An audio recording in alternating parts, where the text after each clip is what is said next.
Mr. Broke and Lazy. Now, notice I didn't just say Mr. Broke. I said Mr. Broke and Lazy. Here's the thing. I am a firm believer in women not having to build a man, all right? That doesn't mean you can't support an individual, that you can't be encouraging of him. And I understand that everyone's not where they need to be right now. Everyone's not rich or even going to be rich. That's fine. But there needs to be a foundation of financial stability, all right? But when we're talking about Mr. Broke and Lazy, he's not just the guy who doesn't have money right now. He's not the guy who's just struggling. He's the guy who's not doing a damn thing about it, all right? This is the problem. A man who is broke and lazy is not a man you can work with. You can't be trying to look at his potential and think, well, if he just applied himself, he could do so much. And you may be right. Maybe he could accomplish so much with the right motivation. But if you want to provide that motivation and encouragement, do it as his friend. Like, the mistake that women make so much is getting romantically involved with a man who is not qualified to be in a relationship with you yet. That's not to insult the man. It's just the reality of the situation.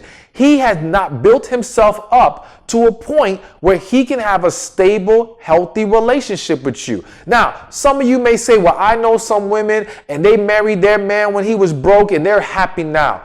Listen, there's exceptions to every rule. Some people get lucky, but those are minority situations. That is not the majority. The majority of women who entertain Mr. Broke and Lazy become Mrs. Hurt and Damaged. All right? Become Mrs. I'm drained and I can't take it no more. Because Mrs. Super Pessimistic, not believing good men exist because the last one took so much out of her.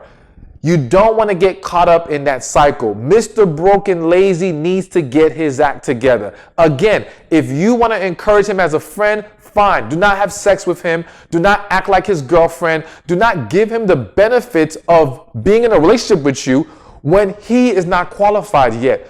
If you simply said to him, hey, this is what you need to do to be with me, all right, and he's serious about being with you, he'll step up to the plate. That's the reality of it. You know, I got to give this one quick story to give you an example of how you just have to tell him this is what you're looking for. So I have a friend, she knew a guy. Long story short, when she met the man, he had no driver's license, no job, or a super low paying job, baby mama drama, a whole bunch of nonsense and issues, okay? And she said to him, listen, I need you to get your license. I need you to get a better job. I need you to get these kids and this baby mama situation in order. Until then, we can't even entertain the possibility of being together. All right. So she tells him that and she lets him go. He comes back. This is a true story. Comes back 8 months later. Man got his license. Man got a good paying job. No more drama.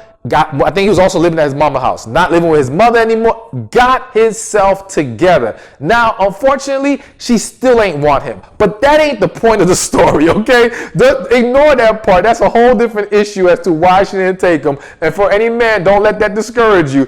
The reality, the point that I'm trying to make here, though, is he stepped up to the plate. He was told what needed to be done, and because he wanted the opportunity bad enough, he made it happen.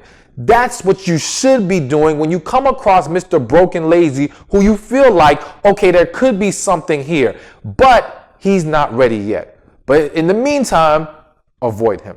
Hey, thank you for watching this video. Be sure to check this one out right here, and I'll see you there.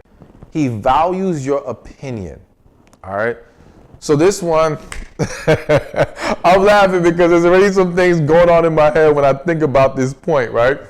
But first and foremost, yes, I believe that when the man